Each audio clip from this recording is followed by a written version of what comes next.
high office and vainglory. I wonder how some people can attach so much importance to human glory rather than the glory of God which awaits us when we shall depart from the glory of men. In what way will we benefit if we gain the highest office and the admiration of everybody? Will such admiration lead us to heaven or to hell? What did Christ say? I do not receive glory from men. How will it benefit me if from being a monk I became a priest, monk, bishop, or patriarch? Would these offices help me save my soul? Or would they be a burden on weak Paisios and send me crashing down to hell? If there were no next life, perhaps we could find a way to justify such nonsense. But he who seeks the salvation of his soul does not seek high office. He counts all things as rubbish in order to gain Christ. Moses, in spite of being delegated by God to free the Israelites, was not deemed worthy of going to the promised land because he had become indignant with God on account of the people. For years he lived with their continual grumbling, and only once did he become indignant. They are asking for water, he said. Where am I supposed to find water for them? What do you mean where? Only a few days ago you struck at the rock and water gushed out and you gave them to drink. Was that so hard to do? But he was so tangled up in the concerns of his people that he had forgotten how much water had been provided earlier. And with his mind overwhelmed, he did not realize his mistake so as to ask forgiveness from God. Had he asked, it would have been granted to him. So God gave him a small cannon as a reprimand for his indignation. He would not enter the promised land. God of course received him in paradise and honored him by sending him with the prophet Elijah to Mount Tabor at the Lord's transfiguration. This example of Moses should help us understand that the responsibilities of high office can be a great obstacle in the Christian's journey to paradise. There are some people who, because of their inner and outer life, should have been filled with happiness, who, despite having been delivered by God from every kind of responsibility, but who nonetheless seek responsibility and offices. And when these are not given to them, they stew, wearing out their soul and their body, the temple of God, as St. Paul refers to it. Christ is preparing them for the glory of heaven, but they choose to enter paradise through human glory. Perhaps someone might object, why is it that some people are glorified in this world and afterwards are also glorified by God? The truth is that those who seek human glory will never be glorified by God. We should never go out of our way to be given more responsibilities. Instead, we should rejoice when we are relieved of them, because they bring all kinds of worries. If we are not content, it means that pride is working secretly inside us. We should never pursue offices in order to receive glory, because that reveals the advanced state of a diseased soul. It shows that we are marching in a sick state, on a path other than that of humility, the path on which the Holy Fathers walked to paradise. So many of our Holy Fathers avoided the responsibilities of high office. They did not wish to become an abbot, a priest, or a hierarch. Some went as far as mutilating a hand, a nose, an ear, or a tongue to be disqualified from ordination. Others were ordained when the roof of their locked cell was removed, or ordained from a distance in absentia, like Saint Amphilochios. These were educated and holy men, but they had felt deeply the great worth of the soul and the burden placed on it by worldly responsibilities which stand in the way of salvation. So they would do anything to avoid them. In this way they kept themselves on the right path. Even on the holy mountain there are monks who view priesthood as an obstacle to the spiritual life.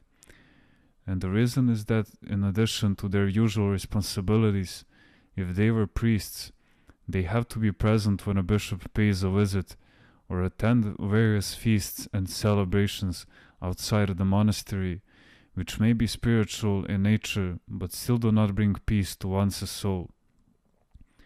When I was at the Coenobium, I met a deacon who grew old and died a deacon. When he was still a young monk, the monastery needed a deacon and so ordained him. Later, younger monks arrived. While they became deacons and priests, he remained a deacon, giving his turn to everybody else. When they urged him to become a priest, he would say, "The monastery does not need more priests. God be praised, we have our younger brothers." Later, he was assigned to the administrative office. When educated monks joined the monastery, he asked to be relieved of this duty, and he was. When the monastery was going through rough times, this devout deacon pleaded with a virtuous priest to accept the position of abbot. His answer was, "How is it that you avoid responsibilities but place a full load on me? If you become the supervisor, I will become the abbot." And that's actually what happened. When the troubles were over and the monastery returned to normal, he once again gave his resignation. This deacon helped me a lot. He was full of God's grace. When the holy community of the Holy Mountain had difficult matters to resolve, they always called on him to get his enlightened opinion. Geranda, what drives spiritual people who have no interest whatsoever in money to go after glory? Is the ancient Greek saying still true? Money has been despised by many, glory by none.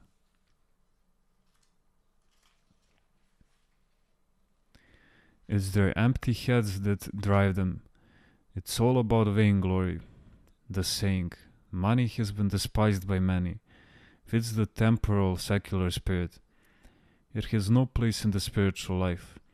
Ancient Greeks taught that way because they did not know the true God. Honors of any kind have no place in the spiritual life.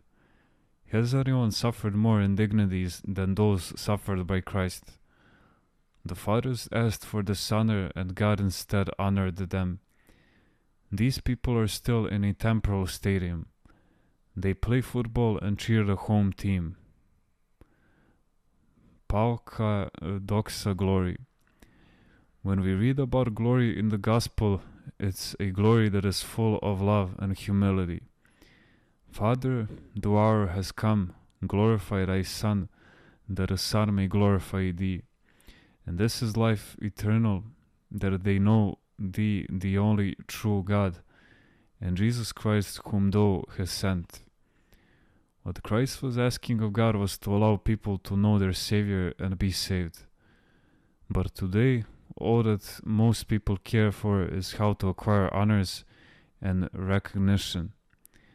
They look for glory here and glory there, and in the end, it's folly they find. Folly here, folly there. This is what Christ meant when he said, "How can ye believe who receive glory from one another, and seek not the glory that comes from the only God?" And St. Paul says, "But evil men and seducers shall wax worse and worse, deceiving and being deceived." These things make my stomach turn.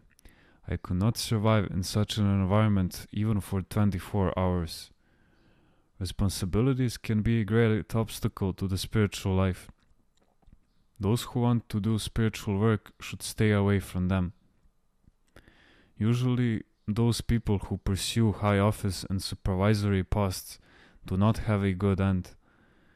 That personal element, egoism, gets in the way, and then supervisors clash and fight with each other, because both sides suffer from egoism.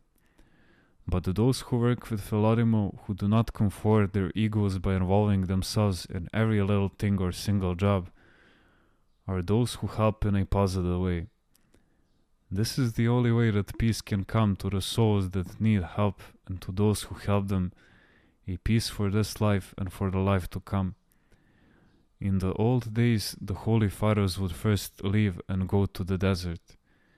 There, they strived to desert all their passions, without any plans or designs of their own. They put their lives in God's hands and avoided high office and authority, even when they reached holiness. Only when our Mother the Church needed them did they practice obedience and accept God's will, glorifying His name with their holy lives. These men acquired a good level of spiritual health in the desert, where they lived on a good spiritual diet under the vigilant supervision of the Fathers. They became, in other words, a kind of spiritual blood donor.